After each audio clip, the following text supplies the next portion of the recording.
Global માર્કેટ્સની updates જાણીએ સહયોગી નીરજ કંસારા પાસેથી. Neeraj, good morning. કઈ રીતે આજે વૈશ્વિક બજારો તરફથી સંકેતો છે?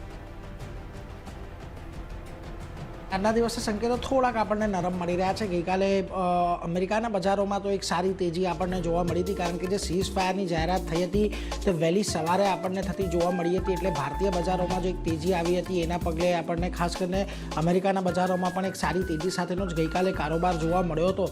પરંતુ ગઈકાલે ફરી પાછી એક વખત એવી ઘટનાઓ બની કે અહીંયાથી પ્રશ્ન એ થયો કે શું સીઝ ફાયર અહીંયાથી પૂર્ણ થઈ ગયું છે, કારણ કે ગઈકાલે ઇઝરાયેલે લેબેનોન પર બહુ મોટા હુમલા કર્યા હતા અને ખાસ કરીને 10 મિનિટની અંદર 100 જેટલી એર સ્ટ્રાઇક ઇઝરાયેલે લેબેનોનની ઉપર કરી છે.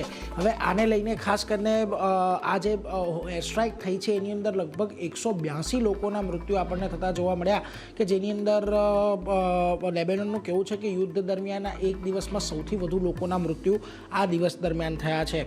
બીજી તરફ તમને ઈરાનની લાવન ઓઇલ રિફાઇનરીની અંદર પણ આગ લાગી અને ઇઝરાયેલે એક હુમલો થયો હોવાની વાત આવી.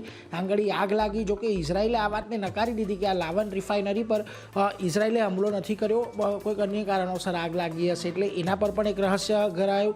બીજી તરફ સ્ટ્રેટથી ઓઇલ ટેન્કરોના આવાગમન અટકાવી દેવામાં આવ્યું છે એવું ફાર્સ ન્યૂઝ એજન્સીએ કહ્યું છે, કારણ કે ગઈકાલે આજે ફરી પાછી લેબેનોન પર એર સ્ટ્રાઇક થઈ, લાવન રિફાઇનરીમાં આગ લાગી, એટલે ઈરાને ફરી પાછો સ્ટ્રેટનો કંટ્રોલ પોતાના હાથમાં લઈ લીધો છે. બીજી તરફ કુવૈતે એવું કહ્યું કે તેમણે 28 ડ્રોન ઇન્ટરસેપ્ટ કર્યા છે. યુએ કાલે સવારે 8 વાગ્યાથી સાંજે 4 વાગ્યા સુધીમાં લગભગ 35 ડ્રોન રોક્યા છે અને અબુધાબીના હબસન ગેસ કોમ્પ્લેક્સ પર પણ ડ્રોન હુમલો કરવામાં આવ્યો છે. એટલે એ બધા ઘટનાઓને લઈને ફરી પાછું શું સીઝ ફાયર થયું છે, નથી થયું, કોણ કોના પર હુમલો કરી રહ્યો છે, એ થોડુંક અત્યારે ફરી પાછું આપણને ગ્રે એરિયામાં જતું દેખાયું છે. કે આ બધાની વચ્ચે ઈરાને અમેરિકા પર આરોપ લગાવ્યો. ખાસ કરીને ઈરાનની સંસદના સ્પીકર છે મોહમ્મદ ગાલિબાફ, તેમણે કહ્યું કે અમેરિકાએ સીઝ ફાયરનું ઉલ્લંઘન કર્યું છે. દગો આપવાનો અમેરિકાનો ઇતિહાસ રહ્યો છે અને અમેરિકા વારંવાર વાયદા તોડે છે. લેબેનોન પર ઇઝરાયલ હુમલો કરી રહ્યો છે અને ઈરાનના હવાઈ ક્ષેત્રમાં તેઓ ડ્રોન પણ મોકલી રહ્યા છે.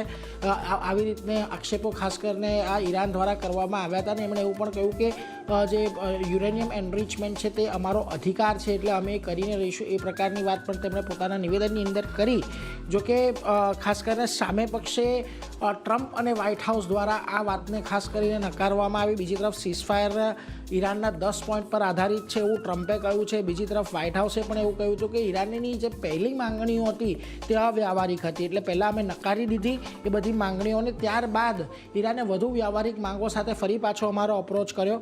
એટલે એને લઈને ખાસ કરીને વ્હાઇટ હાઉસે વાત કરી. જો કે જેડી વેન્સે અહીંયાથી સ્પષ્ટ એવું પણ કહી દીધું છે કે લેબેનોન જે છે એ આ સીઝ ફાયરની અંદરનો કરારનો હિસ્સો નથી. લેબેનોન પર ઇઝરાયલ મર્યાદિત હુમલા કરી રહ્યું છે, જ્યારે ઈરાન એવું કહી રહ્યું છે કે લેબેનોનમાં પણ સીઝ ફાયર, આખા ક્ષેત્રની અંદર સીઝ ફાયર થવું જોઈએ, એવો ઈરાનનો મત છે. એટલે હવે આ બાબતે ફરી પાછા મતાંતર ઊભા થયા છે. જોકે ટ્રમ્પે પણ અહીંયાથી પોતાનું નિવેદન આપ્યું. એમણે કહ્યું કે કરાર અંતર્ગત યુરેનિયમ એનરિચમેન્ટ નહીં થાય તેવું પણ તેમણે કહ્યું છે. એમણે એવું પણ કહ્યું કે અમેરિકા અને ઈરાન મળીને જે અમુક દબાયેલી જે ન્યુક્લિયર ડસ્ટ છે એ પણ અમે હટાવશું. અમેરિકાના મોટાભાગના મુદ્દાઓ પર સહમતિ બની છે.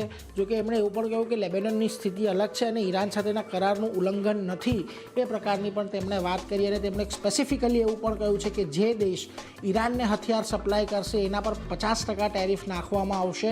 એટલે એ બાબતે પણ હવે અહીંયાથી થોડુંક ધ્યાન રાખવાનું રહેશે. જોકે આ બધાની વચ્ચે તમને થોડીક નર્વસનેસ ફરી પાછી બજારની અંદર આવતી જોવા મળી છે.